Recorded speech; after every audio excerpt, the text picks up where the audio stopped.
Hey guys, it's Courtney and welcome back to another cold cases and coloring video. I'm so glad you guys are finding these interesting. I know they're not for everybody. This is not a true crime channel. This is just something for me to talk to you guys about while you watch the coloring. So today we are going to be talking about a case that dates back to the 70s. So it's definitely an older case, but no answers have ever been found. Just before Christmas in 1974, 3 girls went missing in Fort Worth, Texas. I'm going to tell you a little bit about these girls, about these victims, before I get into the case itself. The first is 17-year-old Mary Rachel Trelica. She had a maiden name Arnold. She was 17 years old, like I said. She had been married for 6 months to Tommy Trelica. She went by her middle name, Rachel, so I'm going to refer to her as Rachel throughout this video. She went to Southwest High School. I believe she may have been a senior at the time. The second is Lisa Renee Wilson, who also went by her middle name, so I will refer to her as Renee throughout this video. She was 14 years old at the time she disappeared, and she had recently, in fact that day, she received a promise ring from her boyfriend Terry. Terry's little sister is actually the third victim. Julie Ann Mosley was only 9 years old when she disappeared. She actually lived across the street from Renee's grandmother, which is how her and Terry met Renee. So on the day of December 23rd, 1974, both Rachel and Renee had planned to go to the mall to do some last-minute Christmas shopping. Julianne was 9 years old and excited for Christmas and wanted to hang out with the older girls like all little girls do. So she begged her mother to go to see if she could go to the mall with Rachel and Renee. Her mother did say yes, but she had to be home by 6 o'clock because she had a Christmas party to go to that night.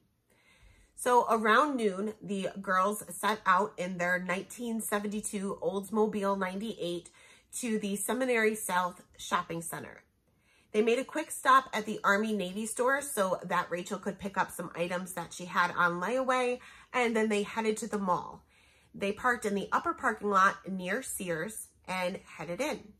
There were multiple witnesses that saw these girls shopping around, and police later did say that they do believe that the girls made at least one trip back to their car, probably to drop off some bags, so you don't have to carry them around.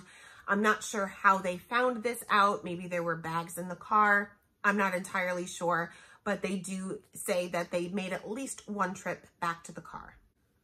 Later on that day, late afternoon, early evening, when the girls failed to come home, the families weren't initially all that worried. They figured maybe they had car trouble, they lost track of time, they ran into some friends, and there were no cell phones back in 1974, so it wasn't so easy to get a hold of anyone. So they went out looking for the girls. They headed straight to the mall. They took the path that they would have taken, so in case they were having car trouble, they would have found them. Some family members and friends stayed back home just in case the girls were to call or show up. Families got to the mall. They went into every single store asking where the girls were, looking for the girls. They had the girls paged at the mall and nearly every store, but there was no sign of them. They did find their car parked, like I said, in the upper level of the Sears area. And then they ended up contacting all of their friends. All of the friends that they had their phone numbers to, they contacted to see if maybe they heard from them. But when they didn't, they reported the girls missing. Now, it's not too common for the police to assume that it is a runaway situation, especially for girls around this age. So the police did tell the families that they do believe the girls ran away and they'll probably be back within a few days. The families didn't believe this. We have a 9-year-old and it's just a couple of days away from Christmas. She was so excited for Christmas, so excited for her Christmas party that she was supposed to go to that night. We had 14-year-old Renee, who was so excited because her relationship with her boyfriend, she'd just gotten her promise ring. It was going so well. She was falling in love. 17-year-old Rachel just got married. She was a newlywed. They had no reason at all to run away. However, the day after they disappeared, Tommy, which is Rachel's husband, received a letter in the mail, supposedly from Rachel. Once this letter was received, the police were adamant that these girls ran away, and their investigation didn't come to a halt, but it wasn't exactly as thorough as it probably should have been. The letter that Tommy received read, quote, "I know I'm going to catch it, but we had to get away. We're going to Houston. See you in about a week. The car is in the Sears upper lot. Love, Rachel." Now, there was a few things with this letter that just were not right. Right off the bat, the families, or Rachel's family especially, did not believe this was Rachel's handwriting. They've seen her handwriting. It doesn't change too much once you're 17, you know, maybe when you're 10, but not when you're 17. Your handwriting is what it is at that point. And they were adamant that this was not Rachel's handwriting. A couple of other things that were a little bit weird with the letter is that, number one, it was addressed to Thomas.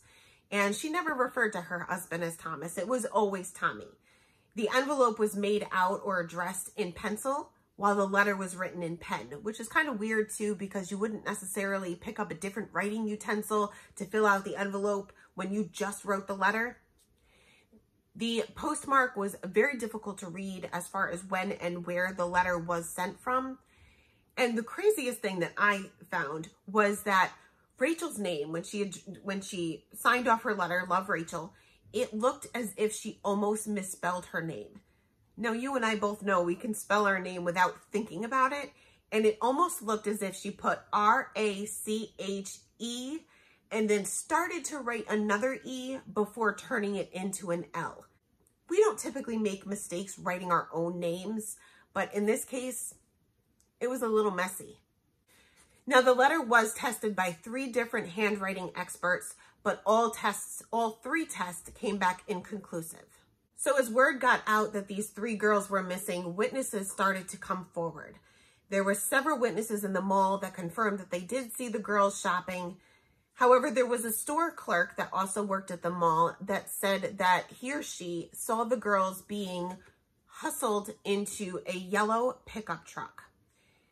This was not confirmed whether or not it was these girls, but what's really weird is that in 1981, which was quite a few years later, in that same mall parking lot, somebody witnessed a girl being hustled into a van.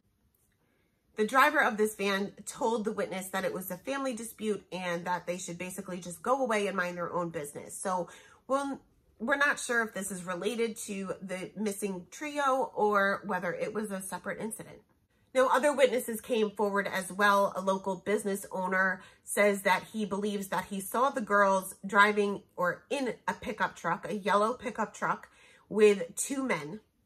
Another witness worked at the bus station who said that 3 girls fitting the description of the girls came in inquiring about a ticket to Houston earlier on that day. Now, as far as this worker goes, they don't believe that the girls came back for the tickets. They didn't see them, but they were asking about going to Houston. So as I mentioned before, the police weren't really actively investigating this case. They still believe they ran away. So the families hired a private investigator just a few months after the girls went missing.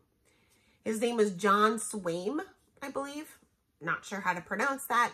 But he seemed to be going right in for the investigation. He was getting witness reports. Tips were coming in. They were offering a reward. He even got a search crew together to go to this bridge that he received a tip on that said that this was where these girls were dumped. And of course, nothing was ever found. But he also found a 28-year-old man that was making obscene and harassing phone calls to a specific group of women. This specific group of women or young ladies applied for a job, and they all received these calls from this 28-year-old man, who's I never could find the name for. Rachel never had mentioned to anyone that she received these phone calls, but she did apply for the same job. So they weren't sure whether or not he maybe had something to do with it, but he was eventually ruled out. Now, this private investigator ended up passing away in 1979 after taking his own life. Before dying, he did order for all of his records and files to be destroyed, and they were. So all of the evidence that he had collected over the years, all of the witness reports, the photos, everything was gone. Now, Rachel's little brother, who was quite young at the time of the incident, is fighting for these girls daily. He still believes that Rachel is alive, but Renee and Julie are not. There's been several reports over the years that have come in that says they have seen Rachel in the Fort Worth area and outside of it as well. None of these reports have been confirmed, but he still is adamant that she is out there. Now, at the time of the disappearance, Deborah, who was Tommy's ex-fiance, so Rachel's husband, ex-fiance, was actually living with the couple. Now, she said that there was no animosity between the two. In fact, they were kind of all just really good friends. Some of the family members insist that Deborah knows more than what she's admitting to, but Deborah insists she doesn't, and she's just as hurt and upset over this whole incident as everyone else. The case remained closed for many, many years until it was finally reopened in 2001 by police. In 2018, there was a tip called into the police that there were 3 cars in the Benbrook Lake, and one of them may or may not contain evidence from this case. Since then, the police have removed 2 of those vehicles and confirmed that the other one is there using sonar. These 2 vehicles were searched extensively, but no evidence and nothing was found within them. The 3rd one is still under the water. It is just too dangerous to remove or to even go near, so we're not sure if that car will ever be recovered or if any evidence inside of it will be either. At the time of her disappearance, Rachel was 17 years old. She was 5'6" and 108 pounds. She had long brown hair, green eyes, a small scar on her chin, and a chipped front tooth.